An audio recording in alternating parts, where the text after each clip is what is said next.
Bismillahirrahmanirrahim. Assalamualaikum warahmatullahi wabarakatuh.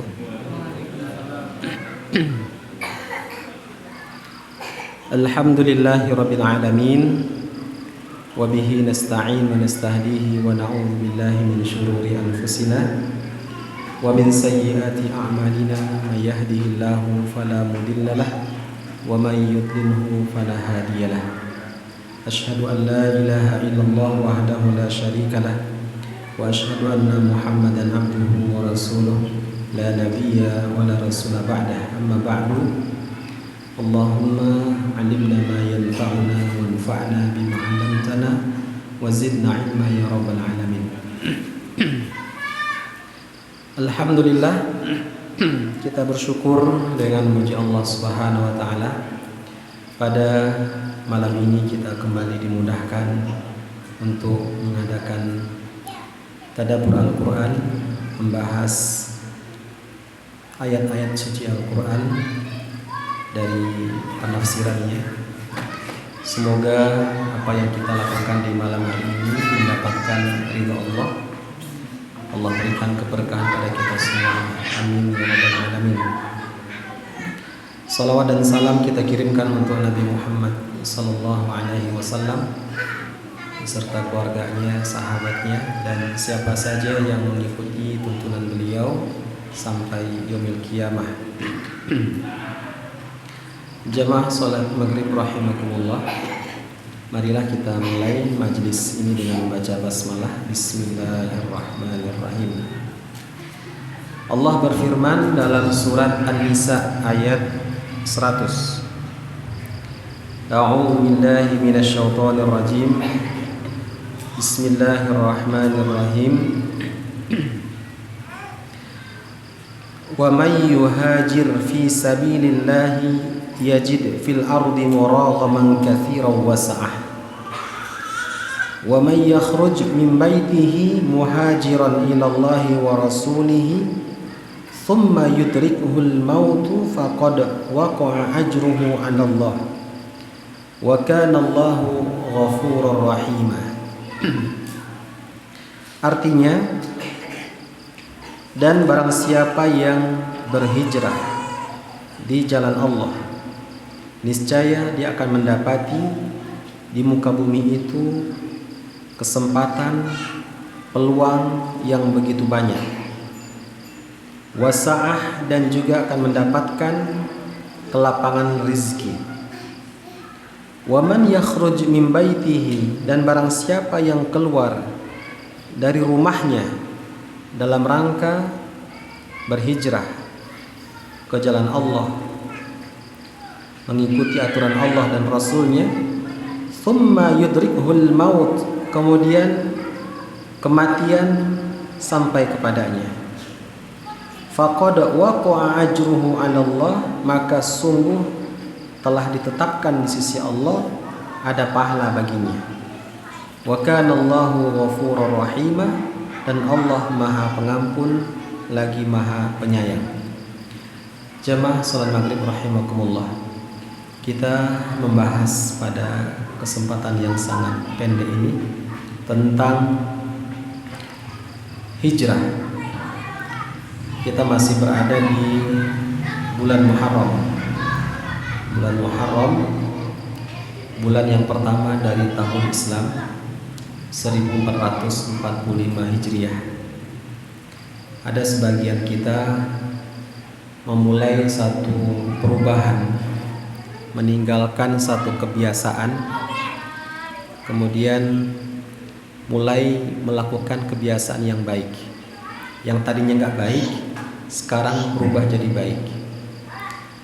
Meninggalkan tempat yang tadinya nggak kondusif untuk ibadah, dia cari tempat yang lebih baik lagi, sehingga membantu dia untuk lebih dekat kepada Allah. Ada sebagian orang yang dia itu menunggu momen kesempatan masuknya tahun Islam Hijriah, Apalagi dia juga faham bahwa penamaan kalender Hijriah itu punya sejarah di masa Khalifah Umar bin Khattab radhiyallahu anhu. Saat satu di antara gubernurnya mengirimkan satu surat kepada khalifah yang isinya di dalam muqaddimah risalahnya itu, saya sudah menerima surat dari Anda namun tidak ada angka tahunnya. Dan ini membuat khalifah tertegun, kaget. Betul juga, saat itu belum ada angka tahun. Maka khalifah berusaha untuk merumuskan, mengumpulkan para sahabat untuk musyawarah. Ini perlu dibahas, apalagi terkait dengan surat menyurat dalam urusan kenegaraan. Ini perlu ada angka tahun. Maka diusulkan di antara usulan yang sampai kepada khalifah bahwa kalender itu ditetapkan berdasarkan hijrah. Ada beberapa usulan dan ini pendapat yang disepakati, yang disetujui.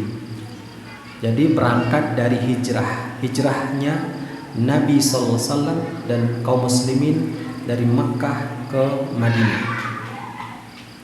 Maka berangkat dari sejarah itulah ada sebagian orang yang memulai satu perubahan begitu masuk tahun baru Hijriah, tahun baru Islam 1445 Hijriah.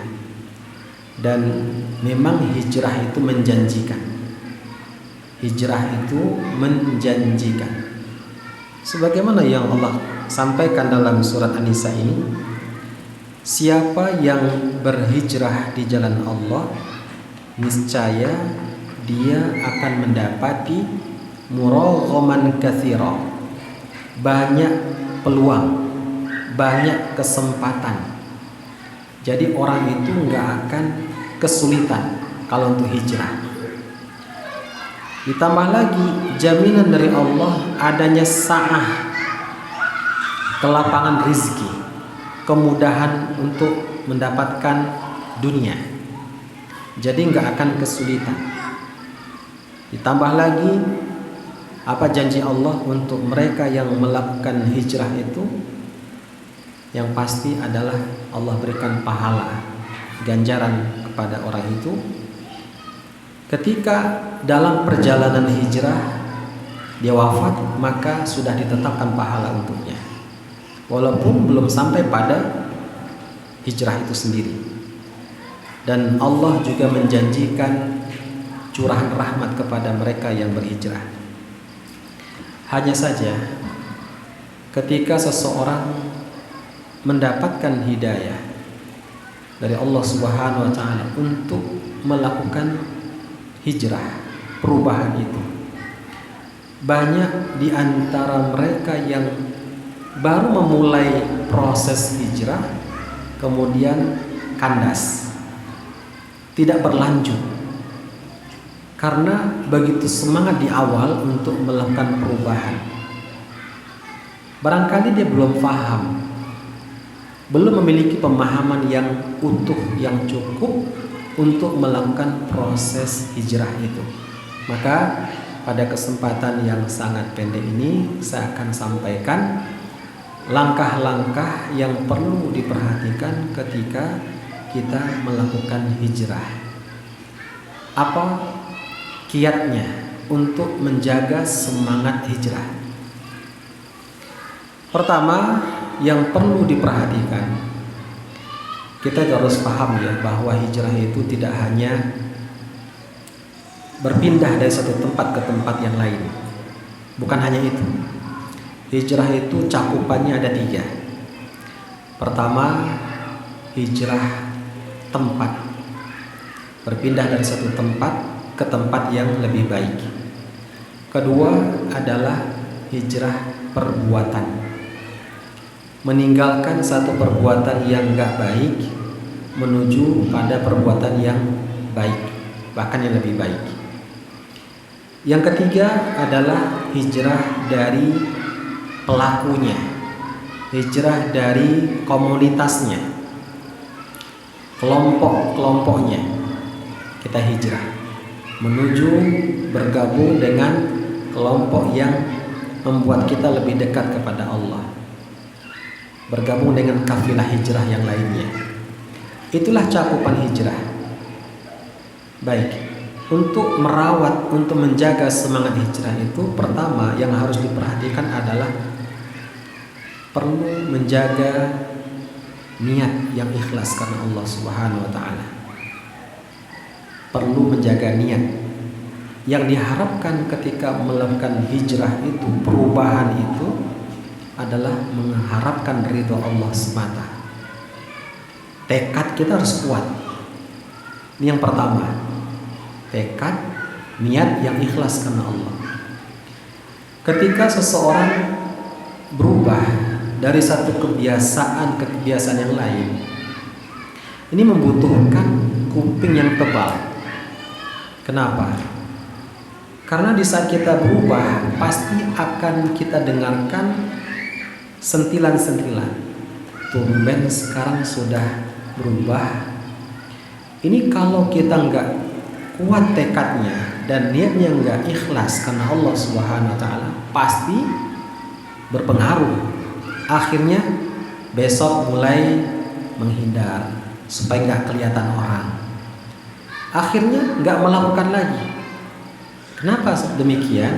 Karena tekadnya lemah, karena niatnya nggak ikhlas karena Allah Subhanahu wa taala. Orang yang melakukan perubahan, proses hijrah itu, jika ada niat yang ikhlas karena Allah Subhanahu wa taala, insya Allah bertahan. Gak peduli apa kata orang, bagaimana komentar orang dengan apa yang kita lakukan. Yang penting kita melakukan mengharapkan ridha Allah. Allah suka, Allah cinta dengan apa yang kita lakukan ini. Itu yang penting. Maka berapapun banyaknya orang yang menggagalkan semangat kita dalam hijrah ini, kita masih bisa bertahan dengan niat yang ikhlas tadi, tekad yang kuat. Ini penting untuk kita perhatikan. Yang kedua, apa yang perlu diperhatikan ketika kita melakukan proses hijrah itu? Kedua adalah perhatikan pola dalam beramalnya. Tekniknya gimana? Karena banyak orang yang begitu semangat melakukan perubahan di awal, semuanya dilakukan, semuanya. Bahkan dia mengabaikan yang menjadi hak tubuhnya, kebutuhan keluarganya, kebutuhan anak-anaknya. Karena begitu semangat dan gak peduli lagi apa kata keluarganya. Ketika tidak ditemukan, ini kemana ayah, kemana ibu? Karena begitu semangat, semuanya dilakukan. Dan banyak orang yang seperti itu, ketika semangat di awal, akhirnya capek sendiri, bosan, dan akhirnya meninggalkan amalan itu. Padahal kita diperintahkan oleh Allah Subhanahu wa taala untuk ibadah, untuk melakukan kebaikan-kebaikan, tidak hanya pada musim tertentu, pada waktu-waktu tertentu. Bukan musiman, akan tetapi perintah sepanjang hayat. Allah berfirman dalam surah Al-Hijr ayat 99. A'udzubillahi minasyaitonirrajim. Bismillahirrahmanirrahim. Wa'bud rabbaka hatta ya'tiyakal yaqin. Dan sembahlah Tuhanmu sampai ajal datang kepadamu. Perintah untuk melakukan ibadah, perintah untuk melakukan ketaatan, kebaikan itu sampai mati, sampai wafat. Jadi bukan hanya di awal-awal saja. berusaha ketika kita melakukan satu perubahan, iktisadu fit ta'ah. Kita diajarkan untuk sederhana melakukan ketaatan itu. Mulailah dari yang paling ringan terlebih dahulu. Mulai dari yang paling ringan. Jangan memulai sesuatu itu dari yang berat. Kalau memulai dari sesuatu yang berat, maka tak heran banyak orang yang berguguran, nggak lanjut dalam perjalanan hijrah, karena capek, karena lelah. Dan terkesan apa? Islam itu agama yang berat untuk dilakukan. Padahal Islam adalah agama yang punya prinsip kemudahan, at-taisir. Allah berfirman dalam surah Al-Baqarah, yuridullahu bikumul yusra wa la yuridu bikumul usra. Allah menginginkan kemudahan untuk kalian, dan Allah tidak menginginkan kesulitan. Jadi memang Islam itu adalah agama yang mudah untuk dilakukan. Kenapa jadi terasa berat? Karena dia salah langkah, salah dalam memulai. Pada saat ini kalau kita lihat sejarah, ada sebagian sahabat datang kepada Rasulullah SAW. Disebutkan dalam satu riwayat. Mereka datang menemui Aisyah radhiyallahu anha, bertanya tentang bagaimana Rasulullah dalam kesehariannya. Maka dijelaskan, dijawab oleh Aisyah radhiyallahu anha bagaimana ibadahnya Rasul di rumahnya itu. Sehingga sahabat yang mendengarkan uraian dari Aisyah radhiyallahu anha, mereka merasa, oh berarti kita jauh tertinggal, nggak ada apa-apanya amal yang kita lakukan dibandingkan amal yang dilakukan oleh Rasul sallallahu alaihi wasallam. Sehingga mereka yang mendengarkan penjelasan dari Aisyah punya tekad, kalau begitu untuk mengejar ketertinggalan itu saya akan puasa sepanjang hari. Setiap hari puasa. Yang lain punya tekad yang kuat juga. Kalau gitu saya akan sholat malam. Setiap malam, sepanjang malam sholat malam. Sepanjang malam. Jadi dia nggak tidur-tidur. Untuk mengejar apa? Ketertinggalannya dengan amal yang dilakukan Rasulullah SAW. Yang lain ada juga, kalau begitu saya nggak akan menikah, karena berpikir kalau nanti saya menikah tentu banyak ibadah yang tertinggal, merasa seperti itu. Rasulullah SAW mendengarkan apa yang mereka utarakan, yang mereka perbincangkan itu. Lalu Rasulullah SAW mengingatkan mereka, tapi nggak langsung ditegur, nggak langsung diingatkan. Dalam satu waktu ketika Rasulullah berkhutbah, disampaikan, ma balu aqwamun yaquluna kadza wa kadza. Ada apa ini? Orang kenapa mengatakan begini. Tidak disebutkan namanya, fulan. Rasul tahu siapa orangnya yang mengatakan itu. Tapi Rasul tidak menyebutkan namanya ketika dalam forum banyak orang yang mendengar. Rasul menggunakan kalimat yang umum. Ma balu aqwamun yaquluna kadza wa kadza. Mengapa orang-orang kok begini? Mereka mengatakan saya akan sholat sepanjang malam, saya akan puasa setiap hari, saya nggak akan menikah. Ada apa ini? Rasul mengatakan, inni usolli wa anam. Saya sholat tapi juga tidur. Kemudian wa asumu wa uftir. Saya puasa juga berbuka. Jadi tidak berpuasa terus. Kemudian wa atazawwajun nisa, dan aku juga menikah, kata Rasulullah SAW. Kemudian ditutup dengan kalimat faman raghiba an sunnati falaysa minni. barang siapa yang membenci kebiasaanku ini, sunnahku ini, maka dia tidak termasuk umatku, kata Rasulullah SAW. Hadis ini, dalam riwayat ini mengajarkan bahwa beramal itu iktisad, sederhana saja, mulai dari yang mudah. Jangan memberatkan diri sendiri. Pernah juga Rasul mendengarkan sahabat Abdullah bin Amr bin As punya tekad yang sama. La asumannal nahar wa la aqumannal lail, kata Abdullah bin Amr bin As. Saya akan puasa sepanjang hari, tiap hari puasa. Kemudian saya akan sholat sepanjang malam. Rasul tahu yang mengucapkan itu adalah Abdullah bin Amr bin As. Ketika bertemu dengannya karena sendiri, Rasul menanyakan, "A anta taqulu?" Apakah engkau yang mengucapkan begini? Dijawab oleh Abdullah bin Amr bin As, "Na'am." Iya ya Rasul. Kalau begitu, kalau kamu hendak beramal, maka cukup lakukan puasa 3 hari dalam setiap bulan. Cukup lakukan puasa 3 hari dalam setiap bulan. Puasa apa namanya? Ayyamul Bid. Puasa tanggal 13, 14, 15.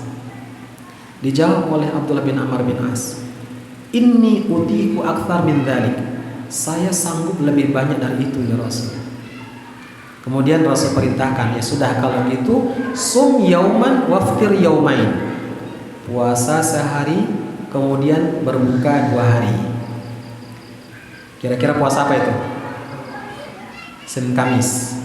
Senin puasa, Selasa Rabu buka, Kamis puasa, Jumat Sabtu berbuka, gak puasa, tambah dengan Ahadnya. Ada yang memahami perintah puasa sehari berbuka 2 hari itu adalah puasa Senin Kamis. Kemudian ketika itu dijawab juga sama Abdullah bin Amr bin As, "Inni utiku akthar min dzalik." Saya mampu lebih banyak dari itu ya Rasul. Ya sudah, kalau begitu sum yauman waftir yauman. Puasa sehari, berbuka sehari. Puasa apa itu? Puasa Daud. Dijawab lagi, "Inni utiku akthar min dzalik." Saya sanggup lebih banyak dari itu Rasul. Gimana? La akthar min dzalik. Dikatakan dalam makna hadis itu enggak ada yang lebih dari itu. Disebutkan dalam hadis bahwa sebaik-baik puasa adalah puasa Daud. Ini menunjukkan dalam beramal, dalam berislam itu jangan ambil yang berat-berat. Iktisadu fit ta'ah. Sederhana aja. Mulai dari yang ringan. Yang ringan aja dulu, pertahankan yang ringan. Sedikit nggak apa-apa kita melakukan. Yang penting continue. Istiqomah.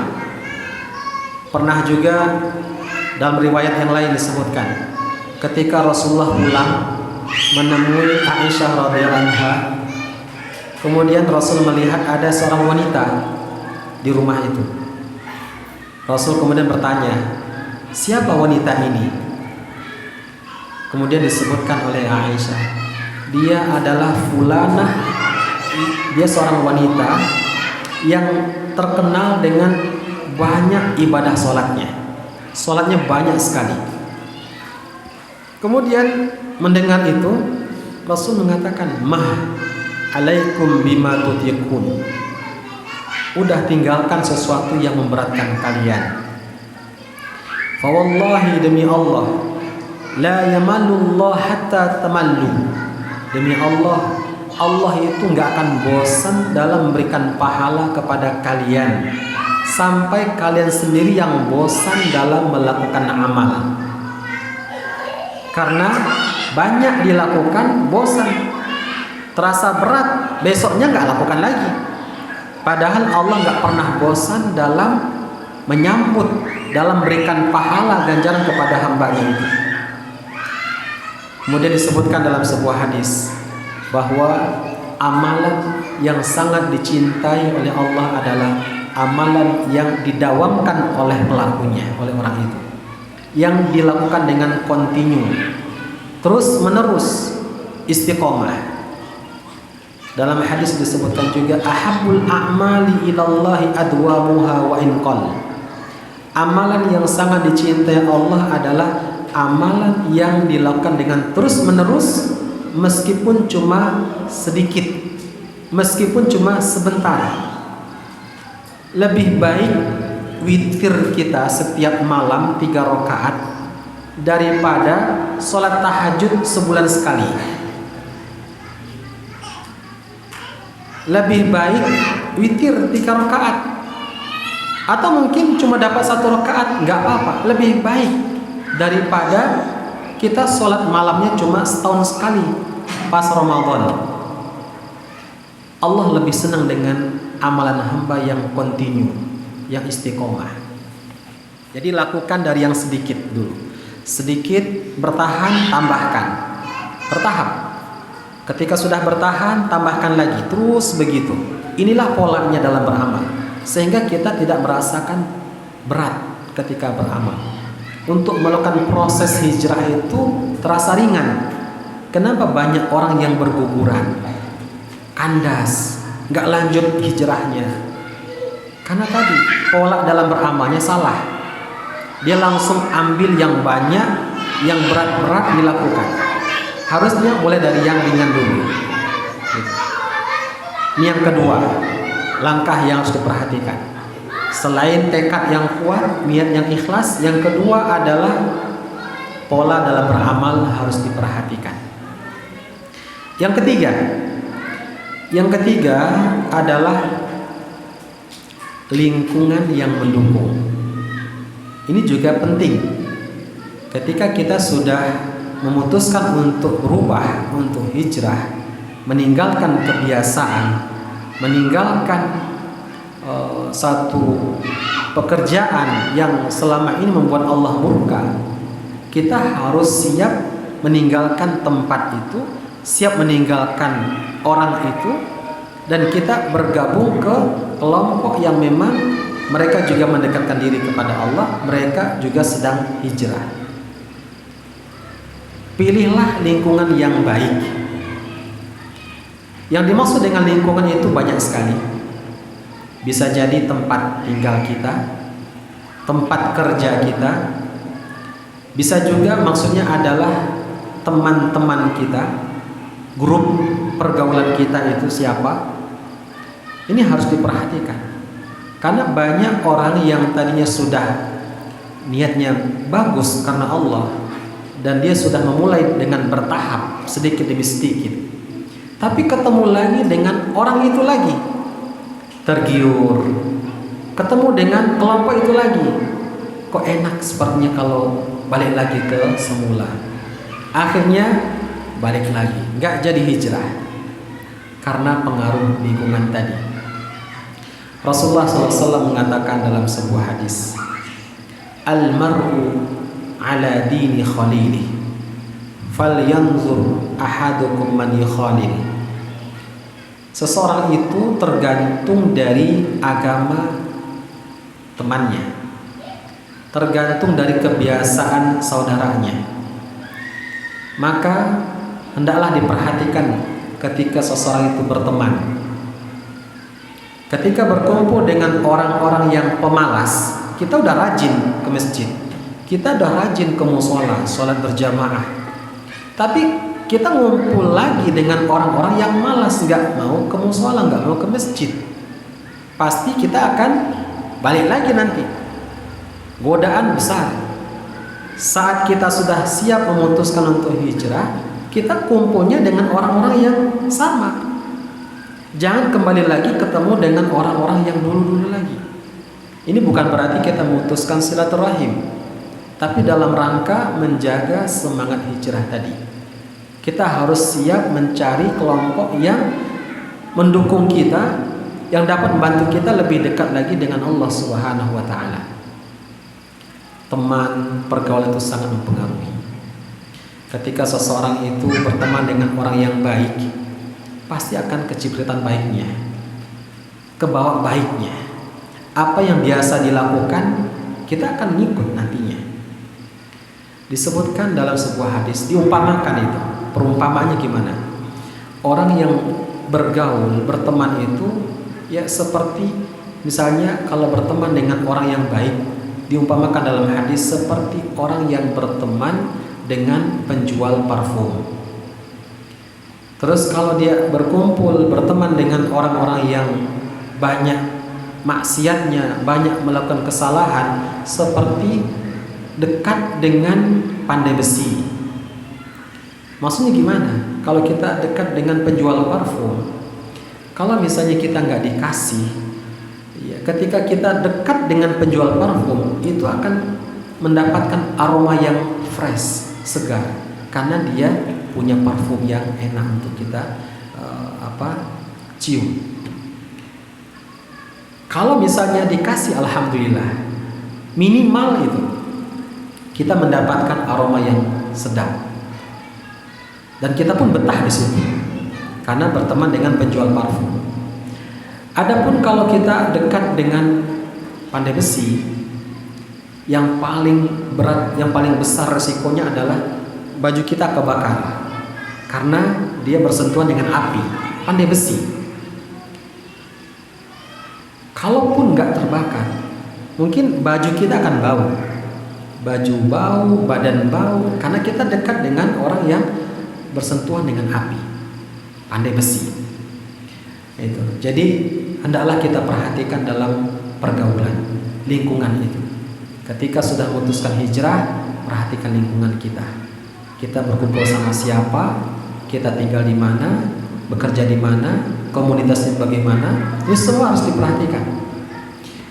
Dan yang keempat, ini juga tak kalah penting.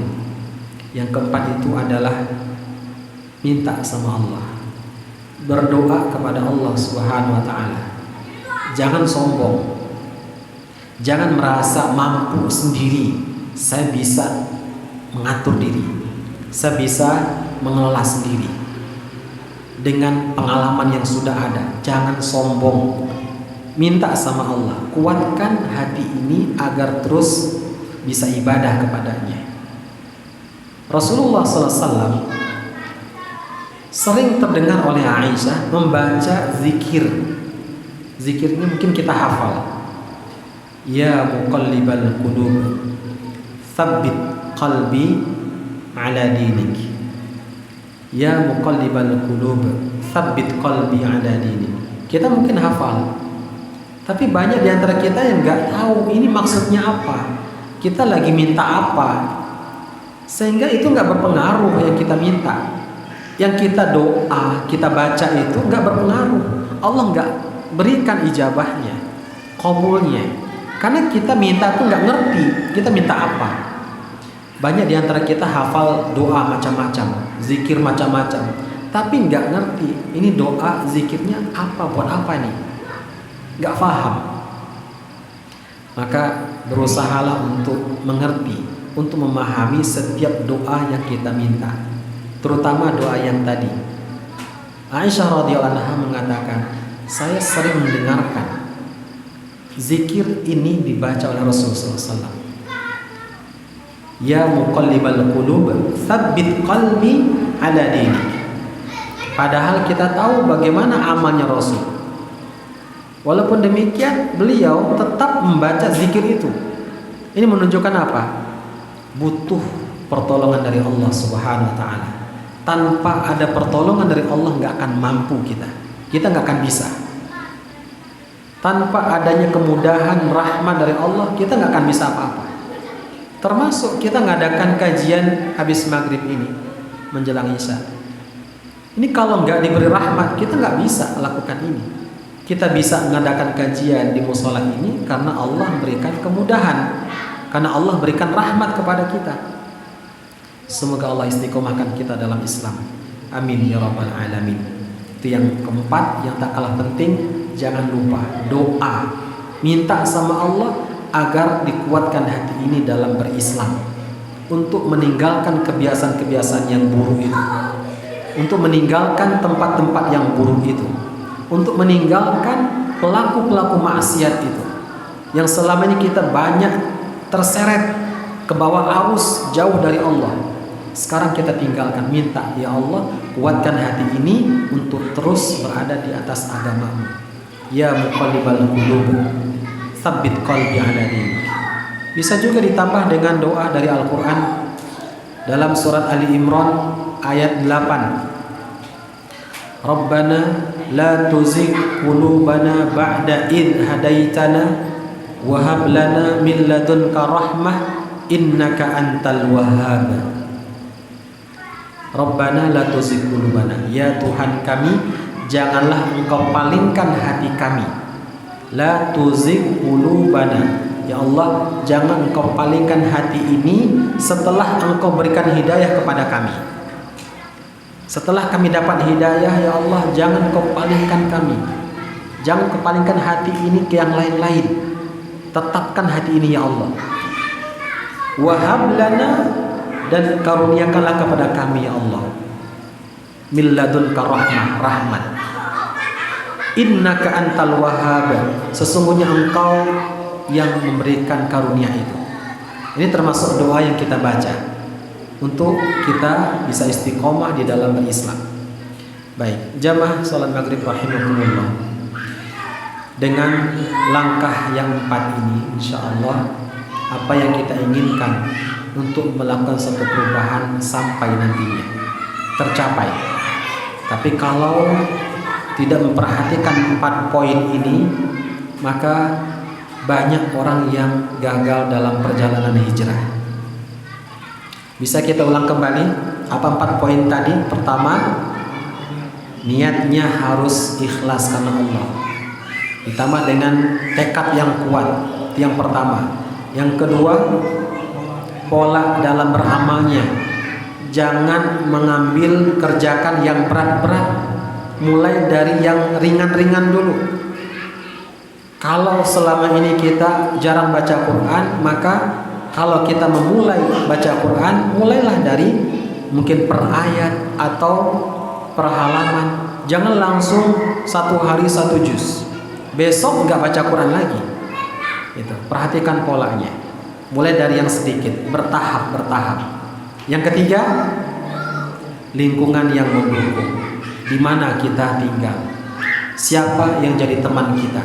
Kita harus siap memilih atau berkumpul dengan orang-orang yang baik, dengan orang-orang yang sama hijrah juga. Kalau kita kembali ke komunitas dulu lagi, ya nggak mungkin kita bisa hijrah. Pasti kita akan ikut mereka kembali. Yang keempat, doa. Minta sama Allah agar dikuatkan hati ini untuk bisa hijrah, untuk bisa melakukan kebaikan-kebaikan. Baik, sekarang kita buka sesi tanya jawab terkait dengan langkah-langkah tadi supaya kita bisa melakukan hijrah. Dan sebelum mungkin ada bertanya, hijrah itu ada satu hadis Rasulullah SAW bersabda, al-muhajir man hajaro ma nahallahu anhu. Disebut muhajir, orang itu hijrah adalah ketika dia meninggalkan sesuatu yang Allah larang. Ma nahallahu anhu. Jadi ketika seseorang meninggalkan sesuatu yang dilarang, yang diharamkan dalam agama, dia tinggalkan, berarti orang ini sudah disebut muhajir, sudah dikatakan hijrah di jalan Allah Subhanahu wa taala. Baik, silakan kita buka sesi tanya jawab untuk jamaah yang mau bertanya, dipersilahkan.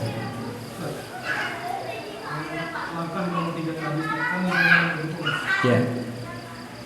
Problematikanya adalah ketika kita sudah tinggal di situ permanen, namun pada kenyataannya itu nggak sesuai dengan yang mau dibuat. Iya.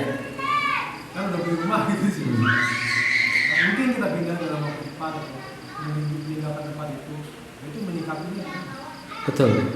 Ketika kita sudah memilih tinggal di sebuah tempat, tadinya kita belum mengetahui di situ bakal seperti apa.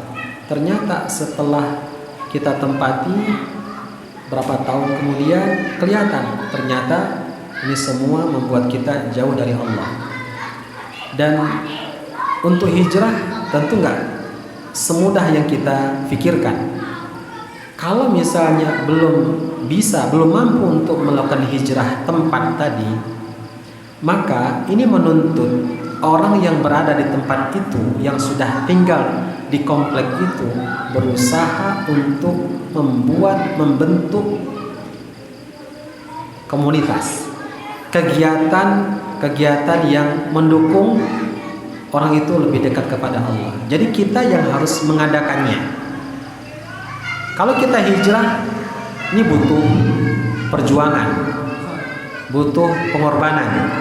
Maka di saat kita belum mampu untuk melakukan itu secara totalitas, ya sudah. Sekarang apa yang bisa kita perbuat di tempat kita tinggal? Termasuk kegiatan pada malam hari ini. Ini dalam rangka apa? Untuk membuat kita lebih kuat dalam hijrah itu. Kita adakan dan kita kabari ke yang lain. Ini ada kegiatan, ada ta'lim di masjid, di musola setelah maghrib sampai isya. Nah, ini upaya yang bisa kita lakukan. Jangan sampai nanti langsung memutuskan untuk jual rumah, pindah, dan belum tentu dapat tempat yang lebih baik lagi. Baik, jadi jangan nekat gitu ya. Tentu perlu pertimbangan-pertimbangan. Di saat kita belum mampu untuk melakukan itu, maka kita harus bisa adakan kegiatan-kegiatan atau komunitas itu di mana kita tinggal. Wallahu a'lam bishawab. Gimana Pak? Jangan bosan ya. Iya. Iya, jangan bosan. Berdoa, betul. Yang tadi yang keempat, berdoa, minta sama Allah. Baik, Ibu, silakan. Baik. Sebetulnya gini, kenapa kita hijrah? Kita hijrah itu karena untuk melakukan kewajiban kita kepada Allah, ibadah kepada Allah itu sulit, nggak mendukung. Sehingga kita putuskan untuk hijrah. Kita sudah biasa ibadah, cuma tempat itu nggak mendukung. Berarti kan orang yang begini nggak perlu dengan taubat. Tidak harus orang yang melakukan untuk hijrah itu dia harus bertaubat. Kecuali kalau memang dia tadinya itu sudah terbiasa masuk dalam kubangan maksiat, sudah melakukan perbuatan dosa. Kisah pembunuh di dalam hadis disebutkan ada 99 orang dibunuh. Dia kemudian berusaha untuk mencari tahu, saya kalau taubat diterima nggak taubatnya sama Allah. Orang yang ditanya menjawab karena tahu dia sudah 99 orang dibunuh. Oh, nggak mungkin Allah akan terima taubatmu. Akhirnya orang yang menjawab nggak akan diterima taubat dibunuh juga. Genap jadi 100 orang yang dibunuh. Dia penasaran, masa nggak ada taubat buat saya? Dia tanya lagi, ketemu sama seseorang. Terus jawabannya apa? Pergilah kamu ke sana. Dia judulnya dalam rangka bertaubat, disuruh untuk hijrah. Pergilah kamu ke sana. Maka dia ikutin karena masih ada peluang untuk bertaubat. Dia pergi. Dalam perjalanan hijrah ke tempat yang dituju, wafat, meninggal. Dalam riwayat disebutkan malaikat rahmat dan malaikat azab rebutan. Ini orang jadi penghuni neraka atau penghuni surga. Kemudian Allah putuskan ukur jaraknya. Dia lebih dekat ke tempat yang dituju atau lebih dekat ke daerah yang ditinggalkan. Ternyata dia lebih dekat ke daerah yang dituju. Maka diputuskan dia menjadi ahli surga. Jadi tergantung Ibu. Orang yang punya maksiat, perbuatan dosa, ya harus segera taubat dulu. Tapi bagi seseorang yang sudah biasa melakukan ketaatan kepada Allah, ibadah, cuma nggak mendukung, ya karena lingkungan tadi, maka berusaha untuk hijrah, cari tempat yang lebih baik. Wallahu a'lam bishawab. Begitu Bu ya. Sudah masuk Isya. Mudah-mudahan bermanfaat apa yang sudah kita bahas pada malam hari ini. Semoga Allah kuatkan kita untuk terus melakukan amalan-amalan dalam Islam, istiqomah sampai akhir hayat kita. Amin ya rabbal alamin. Mari kita tutup dengan membaca doa kafaratul majlis. Subhanaka Allahumma wa bihamdika asyhadu an la ilaha illa anta astaghfiruka wa atubu ilaik. Akhirnya assalamualaikum warahmatullahi wabarakatuh.